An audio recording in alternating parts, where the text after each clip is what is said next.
Hello guys, कैसे हो आप सब। राधे राधे। आई होप आप सब बहुत बढ़िया होंगे। देखिए, बहुत सारे बच्चों की क्वेरी आ रही थी कि सर एक एटीएस फ्रेंडली रेज्यूमे कैसे बनाना है, क्योंकि बहुत सारे बच्चों का जो रेज्यूमे है वही 2017 का 16 का फॉर्मेट बना हुआ है और उसको हर जगह हम शेयर करते रहते हैं, अपने लिंक्डइन पे, अपने naukri.com वाले प्लेटफॉर्म पे या फिर किसी भी एचआर को, और हमारा रेज्यूमे वहां पे शॉर्टलिस्टेड नहीं होता। तो आज मैं आपको इस वीडियो के माध्यम से, चाहे आपने बीए कर रखा है, बीकॉम कर रखा है, बीएससी कर रखा है, बीबीए कर रखा है, बीटेक कर रखा है, डिप्लोमा कर रखा है, या फिर आपने आईटीआई कर रखा है, या फिर आपने सिंपल 12th कर रखा है, तो कैसे रेज्यूमे आपके लिए बनेगा, ठीक है, ये उस पर वीडियो रहेगा। तो वीडियो को ध्यान पूर्वक देखिएगा। अगर आप वाकई में जॉब लगना चाहते हैं, आप चाहते हैं कि आपका रेज्यूमे शॉर्टलिस्टेड हो, तो आप वीडियो को पूरा देखेंगे, ठीक है ना। अब स्किप मत करिएगा। तो यहाँ पे ओनली काम की बातें करूंगा मैं यहाँ पे, और उसके साथ साथ कहां से आपको इंटर्नशिप करना है, ठीक है, वो भी मैं आपको बताऊंगा। कहां से आपको सर्टिफिकेट कोर्स करना है फ्री में या फिर बहुत कम पैसा पे करके, सारी चीजें हम इस वीडियो के माध्यम से डिस्कस करेंगे, ठीक है। तो देखिए, सबसे पहली बात, इस वीडियो में क्या क्या मोटा मोटा रहने वाला है वो मैं आपको बता देता हूं। तो how to create ATS friendly resume, वो मैं आपको बताऊंगा। प्रोजेक्ट्स और इंटर्नशिप कहां से करनी है वो भी मैं आपको बताऊंगा। उसके अलावा स्किल कौन कौन सी रिक्वायर्ड है वो भी मैं आपको बताऊंगा। आपके अकॉर्डिंग क्या क्या स्किल रहेगी, जैसे कि अगर आप आईटी सेक्टर से हैं तो आपको कौन कौन सी स्किल सीखनी चाहिए। अगर आपने बीटेक कर रखा है तो आपको कौन कौन सी स्किल सीखनी चाहिए। आपने आईटीआई कर रखा है, 12th कर रखा है, तो कौन कौन सी स्किल रहेगी। ये सब कुछ हम इस वीडियो के द्वारा क्लियर करेंगे, और कहां से सीखनी है और फ्री में कहां से सीखनी है। देखिए, सबसे पहली बात, बच्चे जब इंटरव्यू देने जाते हैं तो वो सोचते हैं कि इंटरव्यू इंग्लिश में होगा या फिर आपका इंटरव्यू हिंदी में होगा। हिंदी में दूंगा तो कैसा लगेगा, इंग्लिश में दूंगा तो कैसा लगेगा। देखिए, एक मिथ है, इंटरव्यू आप अपने अकॉर्डिंग दे सकते हैं। जो भी आपको, आपका जो लैंग्वेज बढ़िया लगता है, आपको कंफर्टेबल है जिस भी लैंग्वेज में, उसमें आप इंटरव्यू दे सकते हैं। आपको घबराना नहीं है, बस आप कॉन्फिडेंट रहें, अपने अंदर कॉन्फिडेंस रखें, आप जो भी बोल रहे हैं वहां पे एक्टिव रहें। उस कंडीशन में जब आप इंटरव्यू दे रहे हैं, उस सिचुएशन में आपको एक्टिव रहना है, ठीक है। तो यहां पे हम बात करेंगे ये सारी चीजें। अब मैं आपको वन बाय वन सारी चीजें बताता चलता हूं कि क्या क्या रहेगा। देखिए, यहां पे मैं दो टाइप के रेज्यूमे आपके सामने शो कर रहा हूं। अब जो पहला रेज्यूमे आप देख रहे हैं, ये शायद ऐसा का ऐसा आपका फॉर्मेट होगा, ठीक है, और ये बिल्कुल एटीएस फ्रेंडली नहीं है, नॉर्मल, इसका एटीएस स्कोर बहुत कम है। और जो दूसरा रेज्यूमे देख रहे हो आप, ठीक है, ये एटीएस फ्रेंडली है और इसका एटीएस स्कोर भी बहुत अच्छा है। अब इन दोनों में क्या डिफरेंस है, क्या अंतर है, वो हम जानने वाले हैं, ठीक है। तो सबसे पहली बात आती है, जब कभी भी आप एचआर को ऐसा रेज्यूमे भेजते हो तो डायरेक्टली आपका रेज्यूमे रिजेक्ट हो जाता है। तो वो रिजेक्ट होने का प्रॉब्लम यही है कि आप अगर नॉर्मल सा फॉर्मेट यूज करोगे तो आपका रेज्यूमे रिजेक्ट होगा। आप उसमें अगर प्रोजेक्ट मेंशन नहीं करोगे, इंटर्नशिप मेंशन नहीं करोगे, ठीक है, तो आपका रेज्यूमे रिजेक्ट होगा। और उसके अंदर अगर आप स्किल भी नहीं डालोगे तो भी आपका रिजेक्शन में चला जाएगा। अब ये एक सिंपल रेज्यूमे है, तो शायद आपका भी रेज्यूमे ऐसा होगा, लेकिन हमको ऐसा रेज्यूमे नहीं बनाना है। ये फॉर्मेट बहुत पुराना हो चुका है, आज के दौर में ये फॉर्मेट अभी नहीं चलेगा, ठीक है ना। तो आपको अपने अकॉर्डिंग चेंज होना पड़ेगा और अपने रेज्यूमे को भी थोड़ा बनाना पड़ेगा अच्छे से। अब देखिए, यहाँ पे इन्होंने क्या लिखा है। बेसिकली ये नमन कुमार है, ये अडानी के अंदर जीटी की पोजीशन पे काम कर रहे हैं, और अभी रिसेंटली इनका काम तो क्या कर रहा है, जॉब लगी है इनकी, अभी काम करेंगे, ठीक है, जीटी की पोजीशन पे। इन्होंने जो पूरा मेंशन कर रखा है सारी चीजें, वो स्टेप बाय स्टेप पूरा एकदम अच्छे से मेंशन कर रखा है, ठीक है। इन्होंने देख पा रहे हैं, अगर आप देख पा रहे हैं यहाँ पे, इन्होंने यहाँ पे प्रोजेक्ट डाला है। तो इनका माइनर प्रोजेक्ट फर्स्ट है, माइनर प्रोजेक्ट सेकंड है, मेजर प्रोजेक्ट फर्स्ट है और मेजर प्रोजेक्ट सेकंड है, ठीक है ना। तो यहाँ पे ये डाला गया है, तो इससे इनका एटीएस स्कोर बढ़ा है रेज्यूमे का। उसके बाद इन्होंने डाला है टेक्निकल स्किल। तो बच्चे क्या करते हैं, स्किल वाले सेक्शन के अंदर हॉबीज लिख देते हैं या पता नहीं क्या क्या लिख देते हैं। तो टेक्निकल स्किल का सेक्शन आपके रेज्यूमे में होना बहुत जरूरी है। उसी के साथ साथ आप अपने रेज्यूमे में इंटर्नशिप डाल सकते हैं। अभी इंटर्नशिप कहां से अपने को करनी है, बिल्कुल फ्री में। अगर आपने कोई सर्टिफिकेशन कोर्स कर रखा है वो भी आप डाल सकते हैं अपने रेज्यूमे में, ठीक है। तो ये जो प्रोजेक्ट इन्होंने किए हैं, जैसे कि इन्होंने अभी बीटेक कर रखा है बेसिकली, और बीटेक के बाद इन्होंने यहाँ पे जो बीटेक किया है वो कितने साल का किया है, 4 साल का किया है। मैं आपको फॉर एग्जांपल दे रहा हूँ, 4 साल इन्होंने पढ़ाई की, और 4 साल जब पढ़ाई की उसका जो आउटपुट क्या मिला, वो आउटपुट कैसे मेजर करते हैं, आपने जो प्रोजेक्ट बनाए हैं, माइनर मेजर प्रोजेक्ट बना रखे हैं, वो आपका आउटपुट है कि आपने 4 साल या 3 साल, जो भी आपका एजुकेशन का जो भी बैकग्राउंड का जो भी डिपेंड करता है कितने साल का है, उसके अकॉर्डिंग जो भी आपने स्टडी किया उसको अप्लाई कहां पे किया। तो आपको अप्लाई करना बहुत जरूरी है।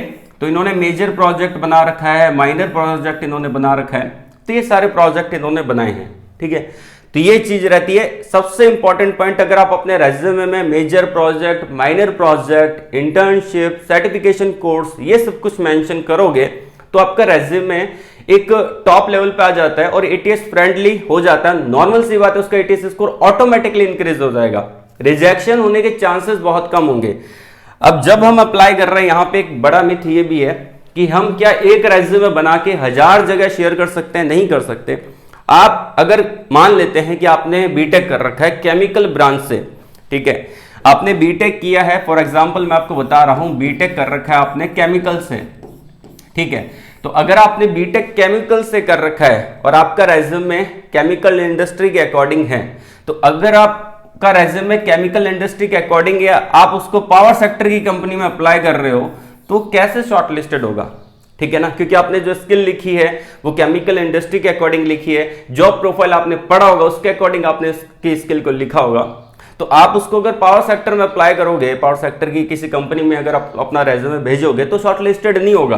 तो हर रेज्यूमे को हर प्रोफाइल के अकॉर्डिंग चेंज करना पड़ता है, ये भी ध्यान रखना। जो भी आपका रेज्यूमे है उस रेज्यूमे को हर प्रोफाइल के अकॉर्डिंग, जॉब प्रोफाइल के अकॉर्डिंग उसको चेंज करना पड़ता है। भले आपने 12th कर रखा है तो भी आपको चेंज करना पड़ेगा।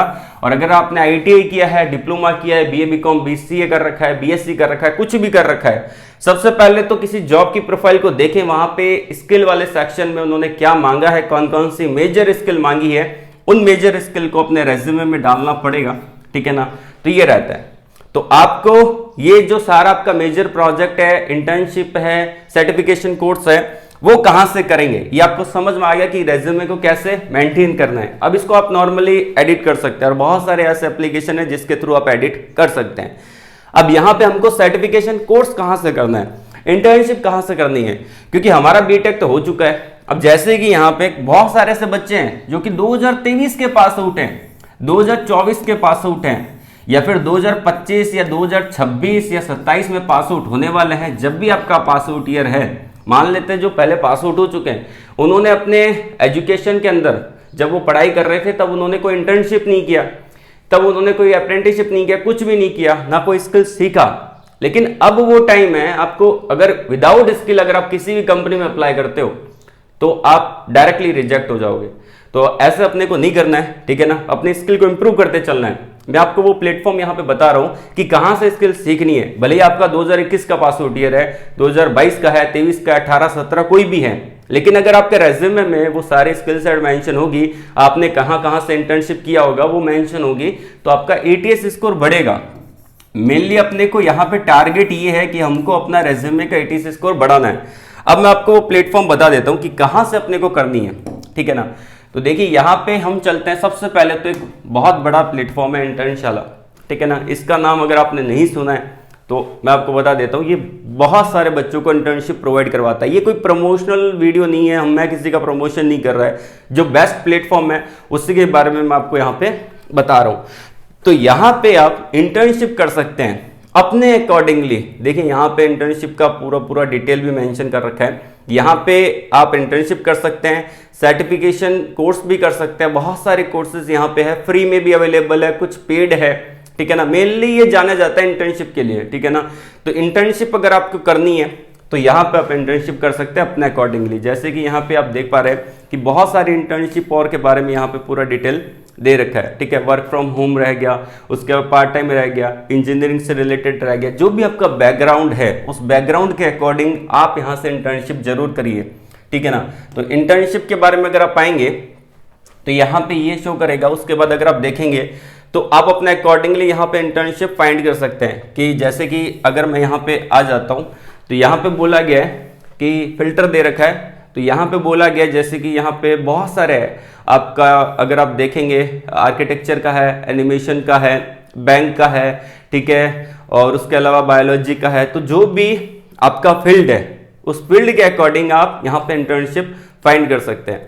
जैसे कि यहाँ पे मैं आ जाता हूँ कंटेंट राइटिंग का, तो यहाँ पे मैं देख लेता हूँ, इस पर मैं क्लिक कर देता हूँ। जैसे मैंने यहाँ पे क्लिक किया तो यहाँ पे आप देख सकते हैं कि इन्होंने बहुत सारी इंटर्नशिप यहाँ पे शो कर दी, कि जैसे कि पहला जो ये इंटर्नशिप है ये आपका कंटेंट राइटिंग का है, एक कंपनी है बैंगलोर की है, 6 महीने ये काम करवाएगी और यहाँ पे 6,000 रुपये से लेके 15,000 रुपये पर मंथ भी आपको पे करेगी। तो इंटर्नशिप यहाँ से कर सकते हैं, ठीक है। तो ये आपको जॉब ऑफर भी करेगी इंटर्नशिप करने के बाद। एक बेस्ट प्लेटफॉर्म ये आपका रहेगा। और ये जो इंटर्नशिप रहती है ये कुछ रहती है वर्क फ्रॉम होम रहती है, घर पे बैठ के भी कर सकते हैं, कुछ यहाँ पे ऑफिस जाना पड़ता है, तो वो आप अपने अकॉर्डिंगली देख सकते हैं। जैसे कि फॉर एग्जांपल मैं आपको बताऊं, यहाँ पे देखिए यहाँ पे 2 दे रखा है, पार्ट टाइम दे रखा है, वर्क फ्रॉम होम दे रखा है। तो यहाँ पे मैं अगर वर्क फ्रॉम होम सेलेक्ट करता हूं तो यहाँ पे आपको वर्क फ्रॉम होम इंटर्नशिप बहुत सारी देखने को मिल जाती है, ठीक है। ऑनलाइन लिंक्डइन मार्केटिंग, तो इसमें कितना दे रही है, अनपेड है, लेकिन यहाँ पे सीखने का बहुत कुछ आपको मिलेगा। डिजिटल मार्केटिंग का है, 2,000 रुपये पर महीना दे रहा है। देखिए खाली बैठने से अच्छा है, आप अगर खाली बैठे हैं तो उससे अच्छा है आप इंटर्नशिप कर ले, कुछ सीखें। और ये तो मैंने अभी आपको नॉर्मली कंटेंट राइटिंग का बताया, इसमें आपके इंजीनियरिंग से रिलेटेड बहुत सारी चीजें। अगर यहाँ पे मैं देखता हूँ इंटर्नशिप का, यहाँ पे हम कुछ भी डाल देते हैं, जैसे कि अगर हम यहाँ पे ऑटोकैड या फिर कुछ ऐसा अगर सेलेक्ट करें इंजीनियरिंग डिजाइन से रिलेटेड, ठीक है ना, तो आप देख पाएंगे यहाँ पे बहुत सारी इंटर्नशिप शो कर रही है कैड डिजाइन का, ठीक है ना। ये कितना पे कर रहे हैं, ये अपने को पे कर रहा है 5,000 रुपये पर महीना।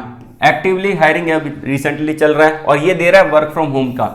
अब देखिए यहाँ पे सबसे पहली बात, आप इंटर्नशिप के लिए शॉर्टलिस्टेड होंगे, उसके बारे में भी मैं आपको बता देता हूं। अगर आप इंटर्नशिप के लिए शॉर्टलिस्टेड होता है तो ये आपको सर्टिफिकेशन भी देता है। और कुछ कुछ कंपनी ऐसी होती है जो जॉब ऑफर करती है, ये उन बच्चों के लिए बेस्ट है जो अपने कैरियर में ग्रो करना चाहते हैं। मतलब कि वो बच्चे के लिए बहुत ही बढ़िया प्लेटफॉर्म है जो चाहते हैं कि मैं कोर सेक्टर में ही काम करूं या फिर मैंने जो पढ़ लिया उसी सेक्टर में आगे ग्रो करूं। जैसे कि कभी कभी क्या होता है कि आईटी सेक्टर का बूम आ जाता है तो बच्चे मैकेनिकल वाले, सिविल वाले, इलेक्ट्रिकल वाले आईटी में चले जाते हैं। तो यहाँ पे आप अपने अकॉर्डिंगली जो भी आपकी ब्रांच है, जो भी आपका क्वालिफिकेशन है, उसके अकॉर्डिंगली इंटर्नशिप फाइंड कर सकते हैं। ये तो था इंटर्नशिप कैसे ढूंढना है उसका तरीका, ठीक है ना। तो इंटर्नशिप आप कर भी सकते हैं और फ्री में भी कर सकते हैं, कुछ इंटर्नशिप में आपको पैसा भी मिलेगा। तो ये आप अपने अकॉर्डिंगली यहाँ पे फाइंड कर सकते हैं। बहुत बढ़िया प्लेटफॉर्म है और मैं किसी का प्रमोशन नहीं कर रहा, ठीक है ना, मैं आप सभी लोगों के लिए ही ये वीडियो लेके आया हूँ। अब एक दूसरा प्लेटफॉर्म और है, उसके बारे में भी मैं आपको बता देता हूँ, उसका नाम है यूडेमी।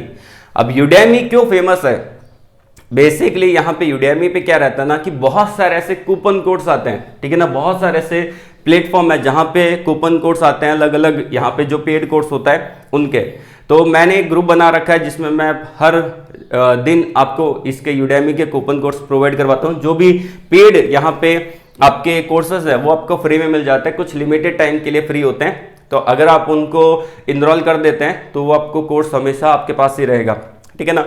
तो उस प्लेटफॉर्म के लिए अगर आपको जुड़ना है तो वीडियो के डिस्क्रिप्शन में मैं आपको लिंक प्रोवाइड करवा दूंगा। देखिए यहाँ पे ये भी पैसा ले रहे हैं, ठीक है, कोर्सेज का, ठीक है, सर्टिफिकेट कोर्सेज का, लेकिन ये कभी कभी फ्री भी होते हैं, ठीक है ना।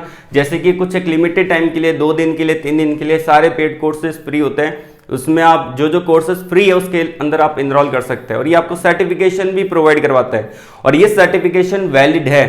आप इस सर्टिफिकेशन को आप लगा सकते हैं, लिंक्डइन पे शेयर कर सकते हैं। इवन आप अगर उस सर्टिफिकेशन को अपने आपका जो आपका रेज्यूमे है उसमें भी मेंशन कर सकते हैं। तो ये बेस्ट प्लेटफॉर्म है उन बच्चों के लिए जो कुछ सीखना चाहते हैं, जो वाकई में कोर सेक्टर में काम करना चाहते हैं, ठीक है ना।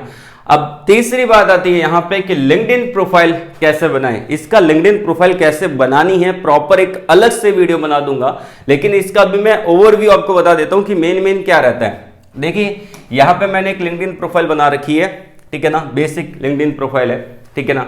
अब इसमें क्या करना रहता है, सबसे पहले तो आपका यहाँ पे एक फोटो रहता है, उसके बाद यहाँ पे कवर लेटर रहता है, उसके बाद यहाँ पे अगर आप स्क्रॉल डाउन करेंगे तो यहाँ पे आपका एक्सपीरियंस रहता है। अब एक्सपीरियंस में क्या मेंशन करना है, जो आपने इंटर्नशिप किया था, जो आपने सर्टिफिकेशन कोर्स किया था, जो आपने लिंक आपने कर रखा था यूडेमी से या इंटर्नशाला से, वो यहाँ पे आप शो कर सकते हैं। जितना ज्यादा शो करेंगे उतना ज्यादा लिंक्डइन प्रोफाइल का आपका रीच बढ़ेगा, ठीक है ना। तो ये रहता है यहाँ पे। उसके बाद आपको अपने एजुकेशन क्वालिफिकेशन को मेंशन करना रहता है, आप अपनी स्किल सेट को इंप्रूव कर सकते हैं, स्किल सीख सकते हैं, ठीक है ना। तो ये सारी चीजें यहाँ पे रहेगी, ठीक है ना। तो लिंक्डइन प्रोफाइल कैसे बनाना है उस पर एक प्रॉपर अलग से वीडियो आएगा। अगर आपको ये वीडियो पसंद आ रहा है तो वीडियो के कॉमेंट बॉक्स में कॉमेंट करके बता दीजिए कि ऐसा वीडियो लाना चाहिए कि नहीं लाना चाहिए, ठीक है। अगर ज्यादा कॉमेंट आएंगे तो प्रॉपर मैं आपको गाइड करूंगा, प्रॉपर बताऊंगा कि लिंक्डइन प्रोफाइल कैसे A to Z कैसे बनाना है, ठीक है। अब ये आपको रेज्यूमे समझ में आया कि रेज्यूमे कैसे बिल्डअप करना है, ये आपको खुद थोड़ा रिसर्च करना पड़ेगा, ठीक है ना। कोई भी फॉर्मेट यूज कर सकते हैं। बहुत बच्चों के ऐसे मिथ होता है कि फोटो लगाऊं कि नहीं लगाऊं। देखिए वो आपकी मर्जी पे डिपेंड करता है। इन्होंने फोटो लगाया था, इनका रेज्यूमे शॉर्टलिस्टेड हुआ। अब अगर आप रेज्यूमे को इट इज फ्रेंडली बनाएंगे, उसमें अगर फोटो लगा भी देते हैं तो कोई दिक्कत नहीं है, अगर फोटो नहीं लगाते तो भी कोई दिक्कत नहीं है, ठीक है। लेकिन आपको रेज्यूमे को प्रॉपर मेंटेन करके चलना है, उसमें कोई टेबल शो नहीं करनी, क्योंकि जब आप टेबल शो करते हैं तो इट इज फ्रेंडली हट जाता है, ठीक है ना। तो फिर वो इट इज फ्रेंडली काउंट नहीं होता। तो आपको प्रॉपर जो भी पैराग्राफ या जो भी आपको लाइन वाइज लिखना है, बुलेट पॉइंट आपको लिखना है, उसके अकॉर्डिंगली आप लिख सकते हैं। ज्यादा से ज्यादा major project, minor project, internship, certification, ये सारी चीजें मेंशन कर सकते हैं। अब यहाँ पे आपको अपनी स्किल को भी सर्टिफिकेशन जो दे रखा है, टेक्निकल स्किल वाला सेक्शन दे रखा है, ये भी आप मेंशन कर सकते हैं। अब यहाँ पे हम चलते हैं कि डिमांडेबल स्किल कौन कौन सी है। जी देखिए, यहाँ पे हम सबसे पहले आपको बता देते हैं कि प्रोजेक्ट कैसे मेंशन करना होता है, वो भी मैं आपको बता देता हूँ। देखिए, इंटर्नशिप और प्रोजेक्ट के बारे में हमने पहले डिस्कस किया था, वो पहले इसीलिए बताया था ताकि आपको यहाँ पे डाउट ना हो। अब मान लेते हैं कि आपने किसी भी प्रोजेक्ट पे काम किया, उसके बारे में यहाँ पे लिख दिया, ठीक है। माइनर प्रोजेक्ट पे काम किया, उसके बारे में लिख दिया। आपने इंटर्नशाला से इंटर्नशिप किया, उसके बारे में यहाँ पे लिख दिया। तो ये आपको अब समझ में आ रहा होगा। अगर मैं इसको पहले बता देता तो आपको दिक्कत होती। अब यहाँ पे आपको समझ में आ रहा होगा कि माइनर प्रोजेक्ट का टाइटल आएगा, उसका डिस्क्रिप्शन आएगा, जो भी आपने वो पढ़ा है उसका ओवरव्यू आ जाएगा। मेजर प्रोजेक्ट का टाइटल आएगा, उसका ओवरव्यू आ जाएगा। उसके बाद अगर आपने इंटर्नशाला से इंटर्नशिप कर रखा है, उसका टाइटल आएगा, किसमें इंटर्नशिप कर रखा है और उसमें क्या क्या किया है, उसका ओवरव्यू यहाँ पे आ जाएगा। अब फाइनली बात आती है मेरे भाई कि डिमांडेबल स्किल कौन सी है। देखिए, आपकी ब्रांच के अकॉर्डिंग, आपकी क्वालिफिकेशन के अकॉर्डिंग हर चीज अलग अलग है। डिमांडेबल स्किल भी वैसे चेंज होती रहती है। ये जो बेसिक लेके आ रखा हूँ वो मैं IT सेक्टर का है, उसमें 11th 12th BCom BA BBA BCA इनका है, ठीक है। और बीटेक के अंदर भी ये स्किल मांगा जाता है, जिन्होंने डिप्लोमा कर रखा है, बेसिक स्किल है ये जो भी मैं आपको शो कर रहा हूँ। अब इसके अंदर आप सीख सकते हैं माइक्रोसॉफ्ट वर्ड, ठीक है। बेसिकली माइक्रोसॉफ्ट ऑफिस आप सीख सकते हैं। ऑफिस के अंदर आपका वर्ड आ जाता है, एक्सेल आ जाता है, पावर पॉइंट आ जाता है।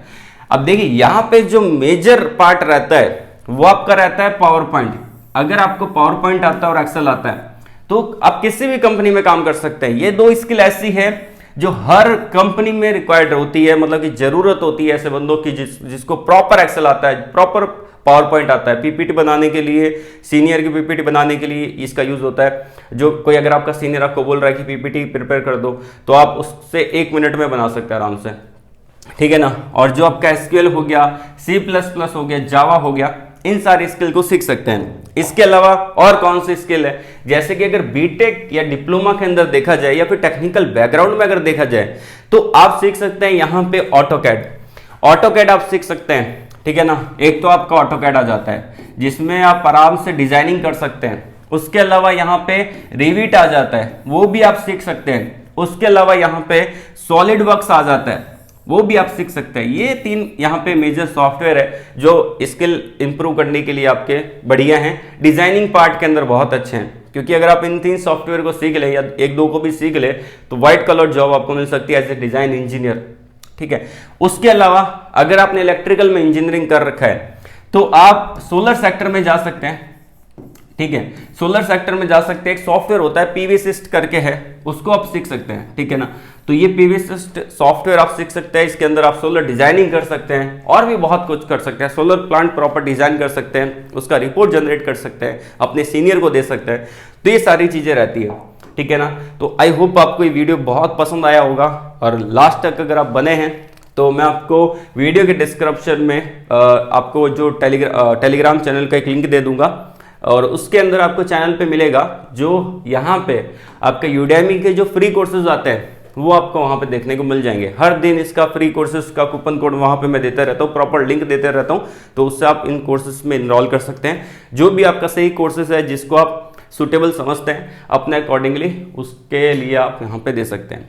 और इससे रिलेटेड कोई भी किसी भी प्रकार का डाउट है, वीडियो की कमेंट बॉक्स में कमेंट करके जुड़ जाइएगा, ठीक है ना। और आप टेलीग्राम चैनल पे भी ऐड हो जाना, वीडियो के डिस्क्रिप्शन में उसका लिंक दे रखा है। आज के लिए बस इतना ही। ऑल द वेरी बेस्ट, जय हिंद।